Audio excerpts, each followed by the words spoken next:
Noticias de última hora, preste mucha atención.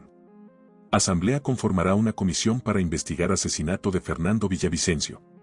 La moción para conformación de una comisión ocasional fue aprobada con los votos de los 134 asambleístas presentes en la sesión del 28 de noviembre de 2023. La Asamblea Nacional aprobó, la tarde del 28 de noviembre de 2023, la confirmación de una comisión ocasional para investigar el asesinato del excandidato presidencial, Fernando Villavicencio. La comisión en referencia fue aprobada con 134 votos afirmativos, informó la bancada de Construye, que impulsaba la candidatura de Villavicencio para las elecciones extraordinarias de octubre de 2023. La solicitud fue planteada por la asambleísta Jacqueline Zambrano. Según Construye, esta decisión representa un paso significativo en nuestra incansable búsqueda de la verdad y la justicia. En esta sesión, la Asamblea aprobó la conformación de una comisión ocasional, pero no ha definido aún los detalles de su conformación. El excandidato presidencial, Fernando Villavicencio, fue asesinado el 9 de agosto de 2023, a la salida de un mitin de campaña celebrado en un colegio en el norte de Quito. Desde ese día se ha logrado la captura de varios sospechosos y varios de ellos fueron asesinados en la cárcel. La Asamblea Nacional conformó una comisión multipartidista para investigar el asesinato de Fernando Villavicencio y también nombró a 4 de los 5 integrantes del Comité de Ética. Dos decisiones importantes tomó el Pleno de la Asamblea Nacional la mañana de este día miércoles. El primero, que tiene que ver con la conformación de la Comisión Ocasional Multipartidista que dará seguimiento a la investigación tras el asesinato del ex candidato a la presidencia y ex asambleísta Fernando Villavicencio. 7 legisladores de las diferentes bancadas la integrarán. Por otro lado, también se decidió en un segundo pleno conformar el Comité de Ética, pero solamente con 4 miembros. No se alcanzó a decidir por el 5º miembro. Esto sucederá el día de mañana, jueves, aquí en el Pleno de la Asamblea Nacional. La iniciativa de conformar una comisión ocasional para investigar el asesinato de Fernando Villavicencio fue de los legisladores de Construye y Gente Buena, pero a la hora del debate la posta la tomaron todas las bancadas, que dijeron estar de acuerdo en ello, incluso en la Revolución Ciudadana. El mismo legislador Roberto Cuero pidió de poner posturas políticas y que este hecho se investigue. No es desconocido para este país que el señor Villavicencio nos puso una denuncia por intimidación a varios de nuestros colegas. Y cuando fue asesinado el señor Villavicencio, todos los ojos del país miraron a la Revolución Ciudadana, poniéndonos en riesgo y tratando de tergiversar una situación que tiene que esclarecerse. Demandamos, como lo hemos demandado desde el primer día, que salga la verdad a la luz.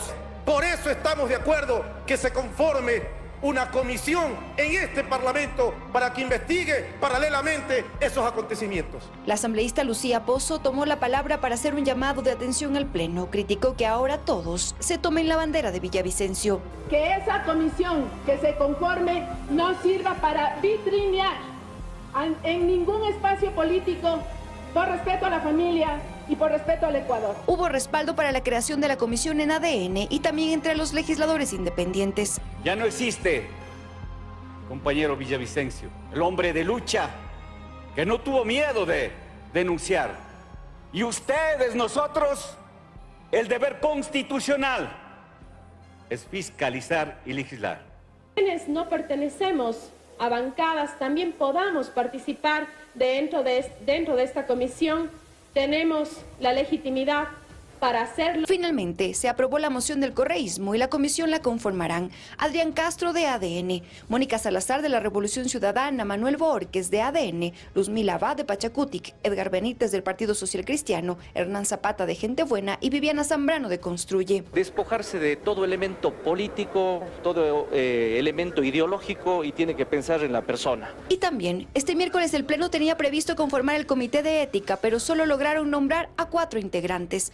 Se trata de Yajaira Urresta de la Revolución Ciudadana, Lucía Jaramillo del Partido Social Cristiano, Nicole Saca de ADN y Pedro Velasco, independiente. La sesión para nombrar al 5º integrante se reinstalará este jueves. La audiencia evaluatoria y preparatoria de juicio por el asesinato de Fernando Villavicencio se difirió para el próximo 19 de diciembre. Sus familiares y amigos esperan que estos mecanismos procesales no continúen dilatando el momento de conocer los hechos. Con la advertencia de que si en la próxima audiencia no acuden los abogados de los procesados, intervendrá la Defensoría Pública. Fue como la jueza Irene Pérez aceptó y notificó el diferimiento de la audiencia evaluatoria y preparatoria de juicio prevista para este miércoles para el próximo 19 de diciembre a las 9:30. Esto responde a la solicitud de 2 de los 6 acusados por el asesinato de Fernando Villavicencio, quienes notificaron el cambio de su defensa. Lo que se necesita es que de una vez por todas las 6 personas que se encuentran aún detenidas sean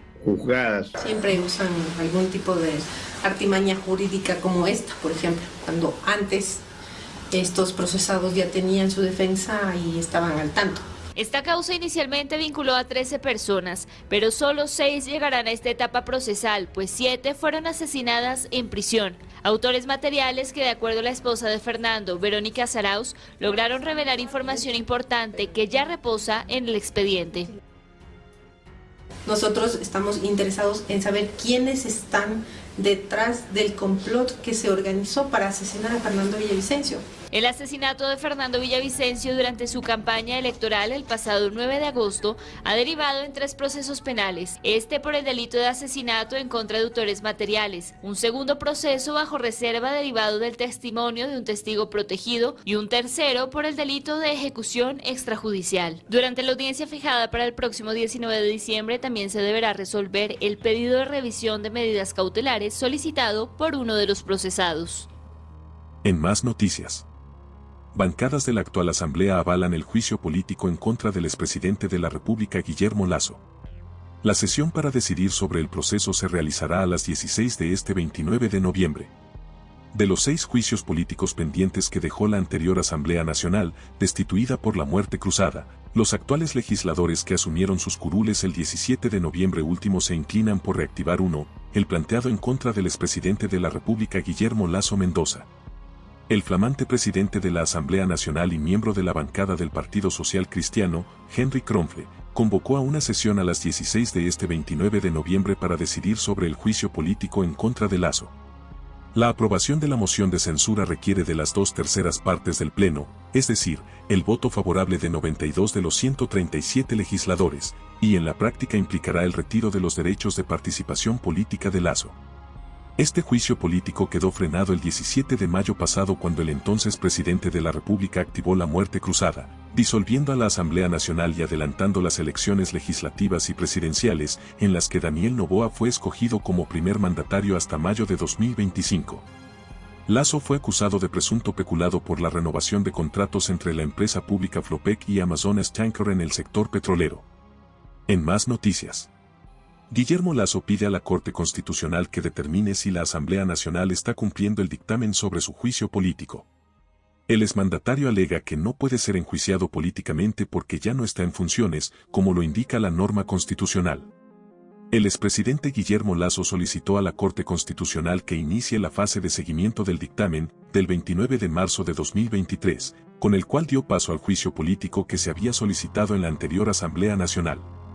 Lasso envió este escrito a la Corte Constitucional en la víspera de la instalación de la sesión del Pleno del Parlamento que tiene como único punto del orden del día seguir el trámite del juicio político que quedó inconcluso, luego de que el exmandatario decretara la muerte cruzada.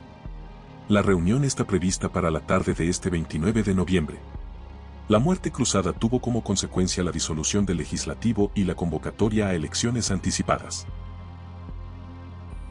El exjefe de Estado pidió al organismo de control constitucional que se le solicite información respecto a si los legisladores y exlegisladores Viviana Veloz, Esteban Torres Cobo, Mireya Pazmiño, Virgilio Saquicela y otros, que eran parte de la anterior Asamblea Nacional, incumplieron con lo dispuesto en dicho dictamen, y establecer si la actual Asamblea Nacional y particularmente su presidente, Henry Kronfle, incumplieron con ese fallo al efectuar la convocatoria número 872 del Pleno de la Asamblea Nacional y pretender dar continuidad al enjuiciamiento político en una calidad que ya no ostento desde el 23 de noviembre de 2023.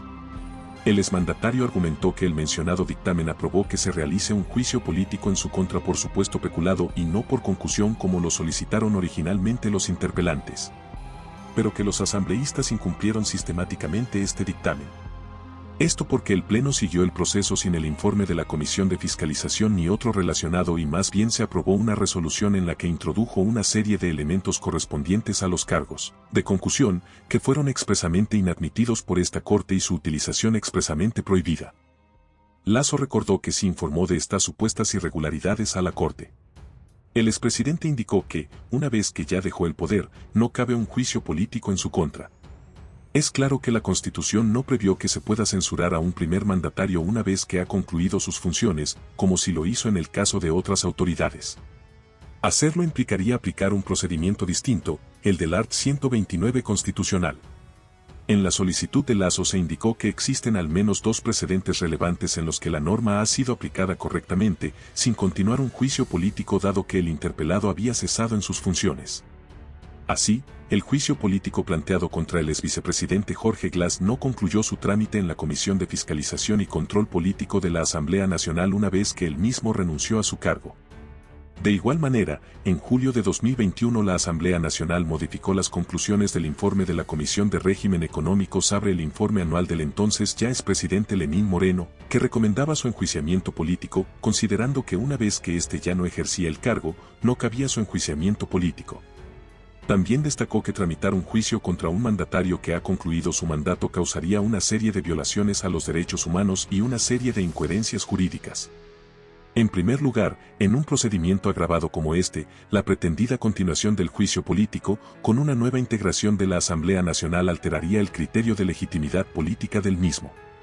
Las firmas de los solicitantes iniciales ya no existen en la nueva conformación. Los asambleístas que hoy conforman el poder legislativo no fueron parte de los solicitantes, sin que se pueda asumir que la nueva integración de la Asamblea Nacional habría otorgado las mismas.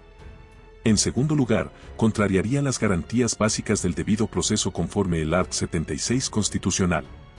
Los asambleístas que hoy integran la Asamblea Nacional no participaron en la etapa de prueba y descargo del juicio político en mi contra, no conocieron la petición original ni los alegatos de la defensa, ni participaron en su debate. Por tanto, no pueden resolver sobre ellos. Si la CC determina que, en efecto, los legisladores incumplieron el dictamen, podrían ser destituidos. Algo que ya ocurrió con los exvocales del Consejo de Participación Ciudadana y Control Social, que no acogió sus disposiciones en el proceso de selección de los vocales del Consejo de la Judicatura. En más noticias. Sesgos en el trámite de los casos León de Troya, Encuentro, Sinohidro, Vacunas VIP, Defensor del Pueblo y otros en la lista de acusaciones contra Diana Salazar. El juicio político contra la funcionaria, impulsado por el correísmo, se trataría en 14 meses, calcula el presidente de la Asamblea, Henry Cranfo. Inacción o actuación sesgada en una docena de casos de relevancia pública o política y deficiente gestión administrativa son las motivaciones del juicio político que presentó la bancada de la Revolución Ciudadana en contra de la fiscal general, Diana Salazar. El pedido de interpelación lo impulsa la legisladora correísta Gisela Garzón con el respaldo de sus coidearios. En el bloque hay 51 asambleístas. En un documento de 100 páginas, Garzón expone una serie de supuestas acciones u omisiones. Sobre estos procesos, en el pedido de juicio político se menciona que Salazar habría implementado una verdadera justicia a la carta, selectiva, en la que el ritmo de cada investigación lo imponen los intereses políticos de la fiscal y grupos políticos de poder. La fiscal general del Estado, encargada de investigar y procesar a personas que poseen fuero de corte, muy contrariamente a lo que sostiene públicamente, no es objetiva. Ha dejado de lado casos tan importantes como INA Papers, reparto de hospitales, octubre de 2019, Danubio, narcogenerales, Pandora Papers, León de Troya, Encuentro, el asesinato de Rubén Cherres, Flopec, entre otros tantos.